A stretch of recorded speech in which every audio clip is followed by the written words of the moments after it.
নমস্কার, ময়দান আপডেটে সবাইকে স্বাগত জানাই। আপনাদের সঙ্গে চলে এসেছি আমি সৌরভ। আর আজকে আমরা এসেছিলাম আরপিএসজি হাউসে, যেখানে মোহনবাগান সুপার জায়ান্টের প্রেস কনফারেন্স আজ অনুষ্ঠিত হলো।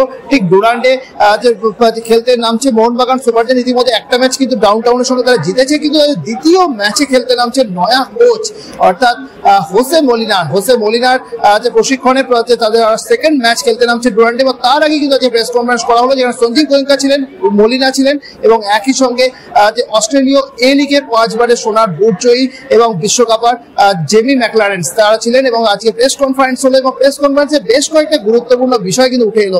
সেই বিষয়ে আমরা কথা বলবো। আমাদের সঙ্গে রয়েছে আমাদের প্রতিনিধি সুদীপকে স্ক্রিনে ডেকে নেবো। অনেকদিন পর সুদীপকে আমরা স্ক্রিনে দেখছেন। আমাদের ময়দান আপডেটে কিন্তু পুরোনো সঙ্গী, আবার আমাদের ময়দান আপডেট কামব্যাক করেছে। ওয়েলকাম সুদীপ। যেটা জানতে চাইবো যে আজকের প্রেস কনফারেন্সে মূলত কোন কোন বিষয়গুলো উঠে এলো? দেখো, প্রথমত আজকের প্রেস কনফারেন্সে যে বিষয়টা উঠে এলো সেই সম্পর্কে বলতে গেলে প্রথমে কোচ মলিনার কথা বলতে হয়।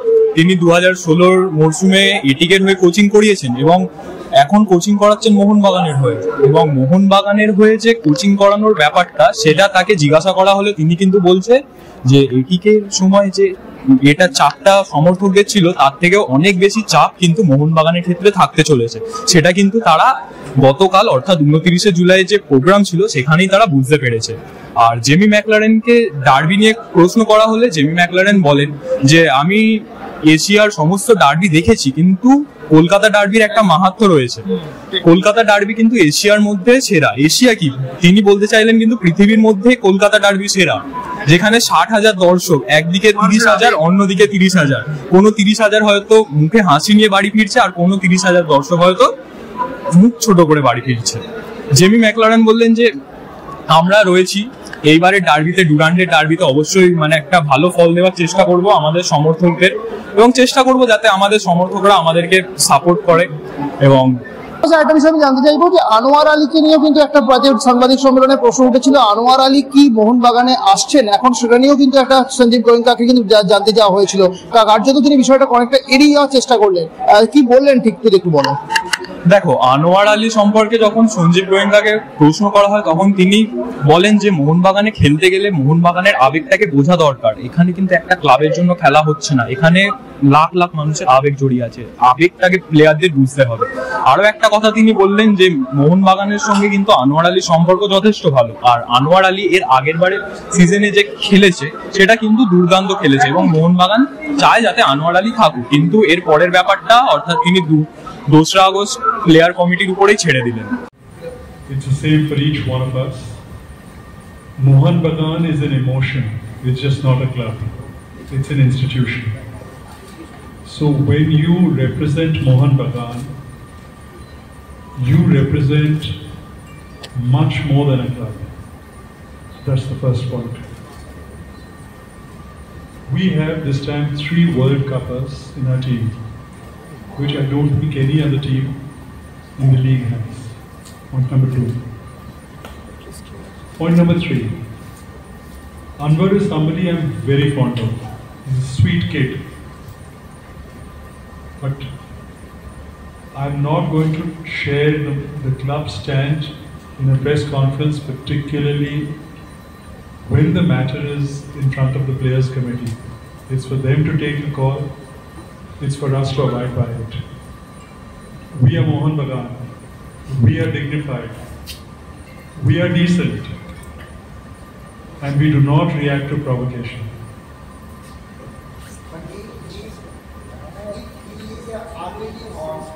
Sorry. If he is an unwilling horse, if he is an unwilling horse, you will like to retain him? It's, all these are hypothetical questions. You're assuming that he is an unwilling horse, quote unquote. Has he told you he's an unwilling horse? Sorry? He's really said, his Twitter said, I don't know, we'll see, wait and see. Our experience with Anwar through the last season was that he was an outstanding team man. No doubt about it. Great player, great athlete, and a very sweet kid. So I have nothing more to add. I have nothing but deep affection for him. Thank you. So I think that's it, because I think everybody's got one. We're going to play in the next match, 8th of August. We are going to try to put in the field our best team, thinking that we are in precision still, right? And we are going to try to compete in Durand Cup with the best players as possible.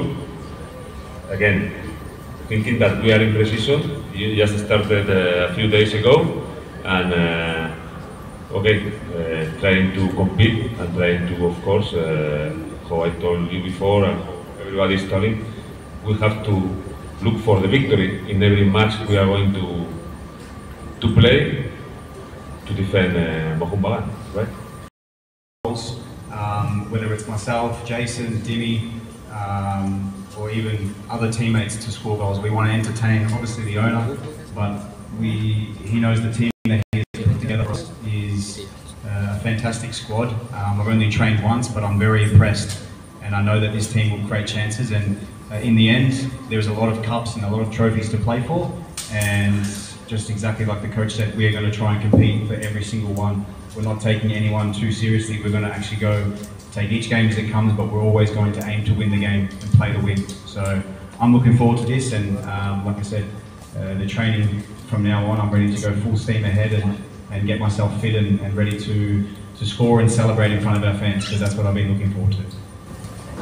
তবে আরেকটা বিষয় আমি জানতে চাইবো যে আজকে কিন্তু press কনফারেন্সে যে বিষয় জানতে চাইছিল ডার্বির বিষয়, কারণ কলকাতা ডার্বি বিষয়টা যদি তুমি বললে একটু আগে, একটা বিষয় যে ডার্বি কিন্তু একটা আলাদা একটা ইমোশন, অবশ্যই যেমন ইমোশন তেমনই ইস্ট বেঙ্গলের এবারে দল কিন্তু অত্যন্ত শক্তিশালী কিন্তু দল। কতটা চ্যালেঞ্জিং মনে করছেন রাজ্যের নতুন কোচ যখন মোহনবাগানে যোগ দিয়েছে, তার কারণ তাকে কিন্তু এই ডুরান্ডের ডার্বিতে মুখোমুখি হতে হবে ইস্ট বেঙ্গলের একজন শক্তিশালী দলের বিরুদ্ধে, যেখানে দিমিত্রি ডায়মান্টিকোসের মতো একজন বিশ্বের অন্যতম সেরা ফুটবলার কিন্তু তাদের অপোনেন্ট দলে রয়েছে। সেই বিষয়টা কিভাবে দেখছেন?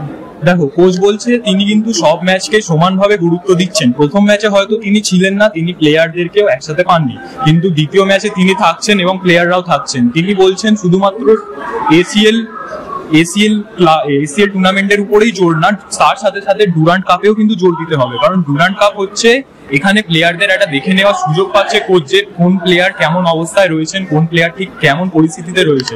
কোচ কিন্তু চাইছেন প্রত্যেকটা টুর্নামেন্টেই ভালো ফল করতে, এবং কোচ চাইছেন যে প্রত্যেকটা টিমের প্লেয়াররা যেন খুব ভালোভাবে খেলে এবং টিমটাকে এগিয়ে নিয়ে যায়, এবং শুধুমাত্র এসিএল বা আইএসএল না, ডুরান্ডেও কিন্তু তারা ভালো ফল করতে চাইছে। একদমই তাই, ধন্যবাদ সুদীপ। সুতরাং বোঝাই যাচ্ছে যে মোহনবাগান সুপার জায়ান্টস তারা কিন্তু যথেষ্ট আত্মবিশ্বাসী। এবারে আরবার একটা ভালো ফল করে, লাস্ট বারে আমরা দেখেছিলাম তারা সিল চ্যাম্পিয়ন হয়েছে, আইএসএল সিল চ্যাম্পিয়ন হয়েছে, একটুর জন্য তারা চ্যাম্পিয়ন হয়তো হতে পারেনি, ডুরান্ড কাপ চ্যাম্পিয়ন হয়েছে, একাধিক সাফল্য এসেছে। এবারও সেই সাফল্যের ধারা কিন্তু তারা বজায় রাখতে চাইছে, এবং অবশ্যই সে এই মুহূর্তে কোচের কাছে ফার্স্ট কিন্তু টার্গেট থাকবে ডুরান্ড কাপ চ্যাম্পিয়ন করে, এবং ডুরান্ড কাপ চ্যাম্পিয়নের আগে সবার আগে ডার্বিতে মুখোমুখি হতে হবে। ইস্ট বেঙ্গল এবার যথেষ্ট শক্তিশালী দল গঠন করেছে, তাই ইস্ট বেঙ্গলকে হারিয়ে যদি ডার্বিতে গ্রুপ পর্বে তারা জয়লাভ করতে পারে, সেটা কিন্তু একটা কোচের প্রথম বড় সাফল্য হবে। সুতরাং সেই জায়গা থেকে দাঁড়িয়ে হোসে মলিনা অত্যন্ত একজন অভিজ্ঞ সিনিয়র কোচ, বিশ্বমানের কোচ, সুতরাং তার কাছে কিন্তু অবশ্যই চ্যালেঞ্জ থাকবে মোহনবাগানকে সাফল্য এনে দেবে, এবং একই সঙ্গে দলে এবছর শক্তিশালী, যথেষ্ট শক্তিশালী যে সমস্ত ফরেনারদের তুলে নিয়ে এসছে, ম্যাকলারেনের মতো অত্যন্ত শক্তিশালী একজন ফুটবলার দলে রয়েছে, এবং 3 জন বিশ্বকাপের একটা দলে খেলছে। অবশ্যই এটা কিন্তু একটা একটাও কিন্তু ভারতবর্ষে কোন একটা দল নেই যেখানে 3 জন বিশ্বকাপার একসঙ্গে খেলছে। সুতরাং 3 জন বিশ্বকাপারকে নিয়ে একসঙ্গে যে খেলা, এটা কিন্তু একটা মোহনবাগানকে যে আলাদা একটা আত্মবিশ্বাস যোগাবে তা কিন্তু বলা যেতেই পারে। সব মিলে সমস্ত আপনি আপনার সাথে তুলে ধরবো। চোখ রাখুন ময়দানে।